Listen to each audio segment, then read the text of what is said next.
So before we get into the meat of the show, I just wanted to talk a little bit about me.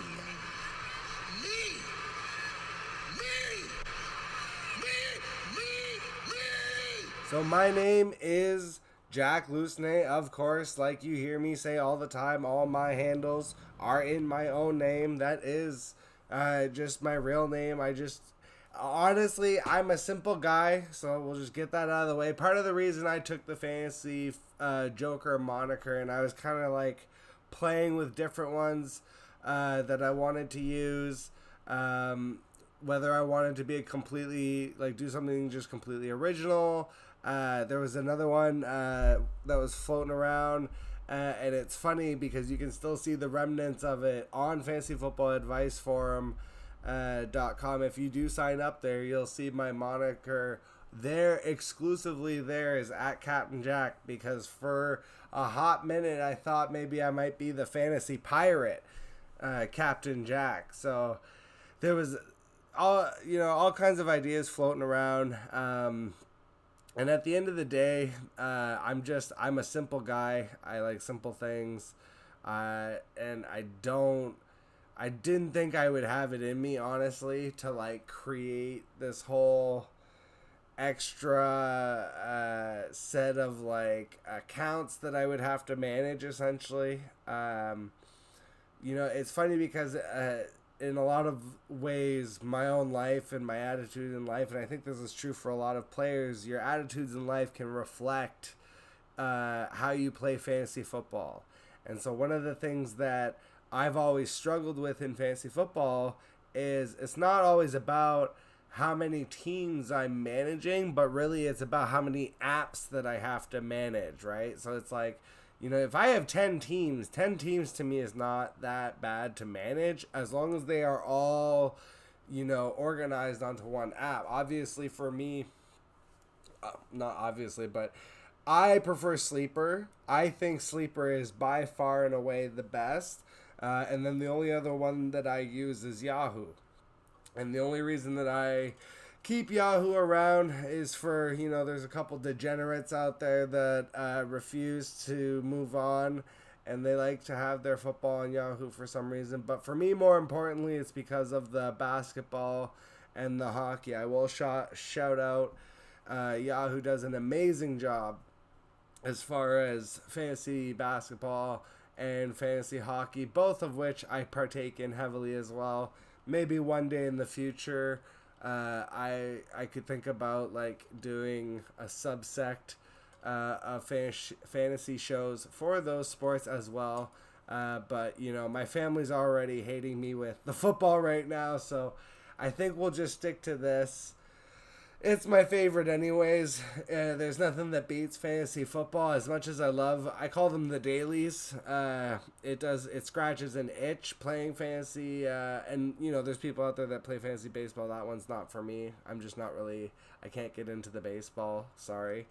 But it scratches the itch of like being able to just your roster and do those kind of waiver acquisitions and trades and those kind of things on a daily basis, because they run weekly and you're running weekly matchups, versus football is just the dire consequence of when it all comes down to the week's matchup. It's be all end all, baby, and that's what I love about it.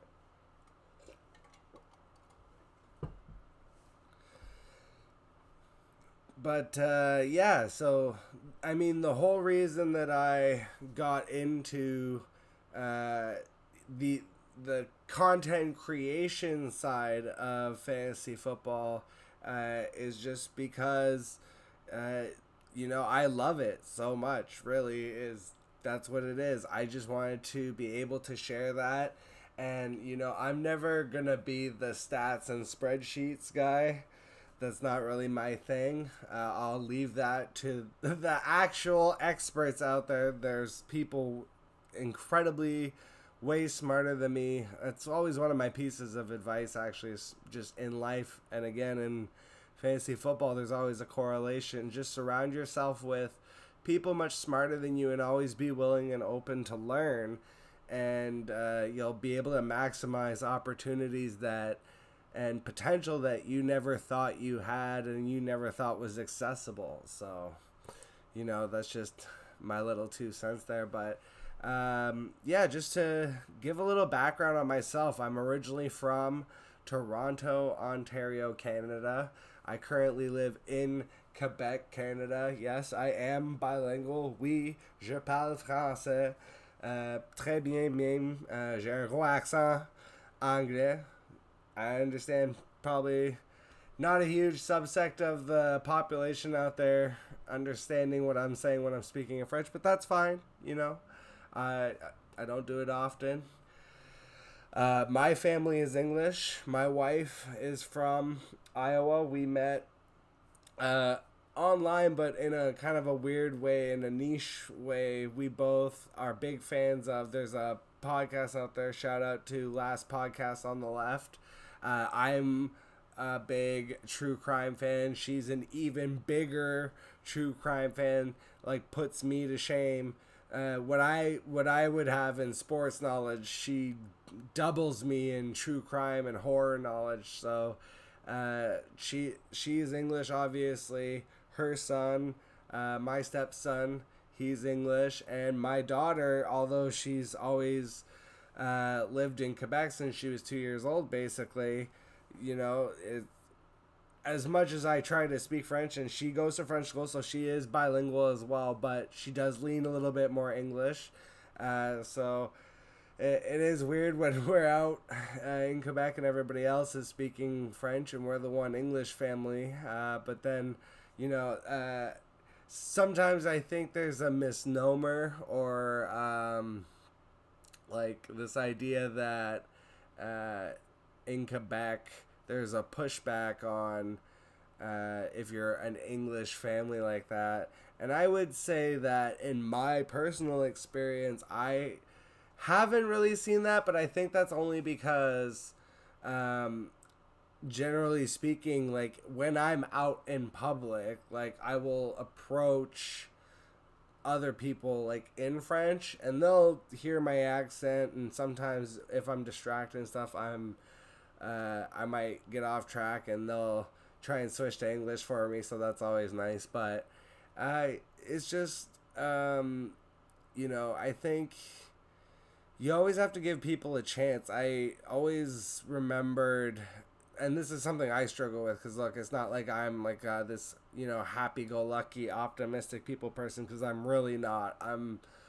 I'm often very much the opposite, and it's one of those things that I think just like in life you have to be able to identify those things that you might struggle with, and then again, open yourself up to the opportunities to be able to learn and to be able to adjust. And recently I went to Iowa, and so sorry I was just getting off track, but I always try to remember John Madden. John Madden was and it's funny because he was afraid of flying, and I'm not to the extent of I'll never get on a plane in my life, but I do understand where he was coming from, because I don't do well with heights. It's one of my things. Heights and snakes. I guess I'm like John Madden and Indiana Jones in that way. But I just getting off track again. John Madden just was very down to earth and treated every person with just like genuine, not just respect, but interest in where they came from, and that's something that I think that I struggle with personally, where it's easy to be narcissistic. My stepson always says, everybody else are NPCs, as in non-playable characters in a video game. And, I looked at him and I reminded him, like, no, to everybody else, you're the NPC. That's the thing. Everybody is their own main character and their own story. And, some stories are definitely more interesting than others. I'll say that. But everyone has a story, and if you take the time to listen, I mean, it doesn't hurt. I think, and again, this is I'm preaching to myself here more than I'm even preaching to anybody else. This is like a video confessional, and I'm almost just talking to myself. But like, um, and I struggle with my kids. It's the same thing of like, and I just went through this with the dog. So I have a new puppy. Her name is Rocky. She's a husky. Husky palm mix, 4 months old, very high energy, and she kept running away. So I'm trying to train her on walks to like go off leash and stuff because there's a big park nearby, and I go really early in the mornings, like 5, 6 in the morning. There's really nobody there, so I'm trying to just teach her. Yes, you can run around and stuff, but then when it's time to come back, you need to come when I call you. And she was not doing that, and then she was getting in trouble when she would finally come in. It's like the more I would get frustrated, angry, upset, and she would get in trouble, the more that it was aggravating the situation than it was helping. And I needed to be able to step back, reassess, change. I had to change treats. I changed to like this peanut butter treat that comes out of a little pouch, which basically forced her to come up and she's got to lick it out of my hand, and I could pet her at the same time and get her back on the leash easy. And been a couple weeks now, we got no problems. And it's just the same thing of, when you're dealing with kids and when you're dealing with coworkers and bosses and just unruly people in general. I think it's so easy to take in the negative and feed on the negative and then be negative, and I'm more guilty of that than anybody else. But I think there's an old saying, you can attract more flies with sugar than you can with salt. And it just what that means ultimately is when you have like a surly attitude and when you're negative, like that's, you just tend to keep attracting that same thing. And so it's hard. It's one of the hardest things ever, but I guess you gotta just, it's every BS saying that has ever been said on the face of the earth, but you push through. That's what we do. But I've gotten way off track. The whole reason, though, there is kind of a point to this. Not just getting into some like psychological seminar here with myself, but one of the things that I wanted to do when I started this journey is focus on the human side and the entertainment side. When I mean the entertainment side, I just mean the jovial, like, we are all here ultimately to have a good time. Fantasy football is supposed to be fun, and that's my focus above all at the end of the day, and the community. And so I have a special announcement. We'll be going to 2 episodes a week, but the other one is going to be somewhat unrelated. So basically, I have already scheduled my first guest, and I'm pretty sure I'll be able to schedule a few more pretty easily. But once a week, we're going to be coming at you with a brand new episode of the Fantasy Football Jokers called Wildcard Wednesdays, in which I will interview a fantasy football content creator, and basically we're just gonna, it's gonna be, so first of all, it's gonna be a rated R episode. I can tell you that right off the bat. There is gonna be an age restriction on it. When I first started these videos, I kind of realized very quickly with the YouTube algorithms and everything, I kind of had to keep it clean to an extent. But with these episodes, it's very much just gonna be, like a conversation, but getting to know the behind the scenes, in a sense, of a lot of these fantasy football content creators that we're following on Twitter. putting a face to the name, exploring the human side. So I'm pleased to announce that starting next Wednesday, those episodes will be dropping. And my very first guest, of course, it had to be the creator of fantasyfootballadviceforum.com, the guy running the show, the Wizard of Oz, the man behind the curtain, Tyler Bradley, will be guest appearing on the show. So I'm very excited for those episodes because that's really the crux of kind of why I wanted to get into this and what I wanted to do and how I wanted to differentiate in a sense. But obviously, it was something that I realized that needed to be separate from this main show, where at the end of the day, this is the fantasy football content. This is where I'll be trying to help guide you as best as I can with my chaotic thoughts and nature and how I play the game. And I've managed to have moderate success, I would think, and I would like to give myself a little pat on the back. I don't have like a record of my past fantasy championships. I don't think that would even matter anyways, but generally speaking, I do all right at these games. So, I think the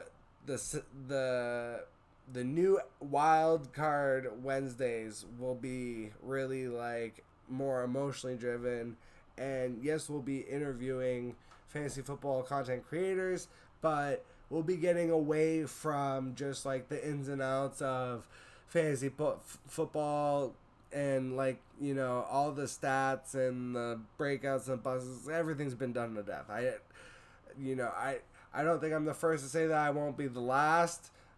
So I appreciate the community, and I've been just accepted so wholeheartedly. There's like so many awesome creators that are like way bigger than I'll probably ever be, even, that have already like embraced me in a way that just makes me feel so appreciated. I just want to be able to pass that on. So I'm really excited about these Wildcard Wednesday episodes that will be starting next week. And so finally, I'm sorry, it's been like a very long-winded announcement, but we can now roll back into the fantasy football with Heroes and Zeros upcoming right now.